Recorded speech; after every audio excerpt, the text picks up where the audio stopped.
Richard mengumpulkan dana besar untuk Perang Salib dengan menaikkan pajak dan menjual jabatan serta tanah kerajaan. Ia kemudian berangkat menuju Tanah Suci pada tahun 1190 bersama dengan Kaisar Jerman Frederick Barbarossa dan Raja Prancis Philip II.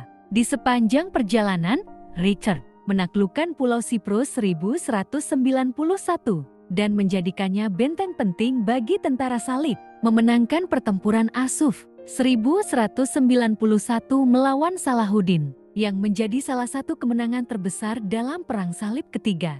Memimpin pengepungan Acre 1191 dan merebut kota tersebut dari pasukan Muslim. Meskipun berhasil meraih beberapa kemenangan, Richard gagal merebut kembali Yerusalem pada tahun 1192. Ia akhirnya menandatangani perjanjian damai dengan Salahuddin yang mengizinkan peziarah Kristen untuk mengunjungi Yerusalem dengan aman.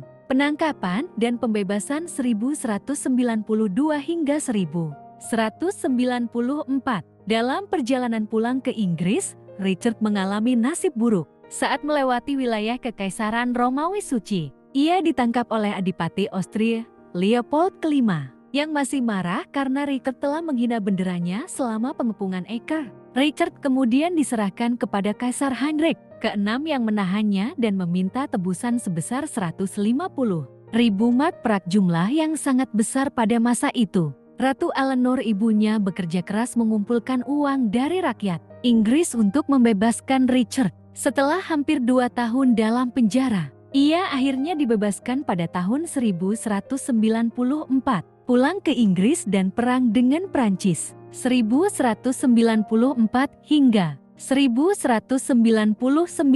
Setelah kembali ke Inggris, Richard segera mengamankan tahtanya dari pemberontakan saudaranya. John kelak menjadi Raja John Lackland. Namun, ia tidak lama di Inggris dan segera kembali ke Prancis untuk berperang melawan Raja Philip II dari Prancis yang berusaha merebut wilayah-wilayah Richard di sana. Selama 5 tahun berikutnya, Richard bertarung dengan Philip II dalam perang tak berkesudahan di Prancis. Ia dikenal sebagai panglima perang yang cerdas, pemberani, tetapi juga kejam.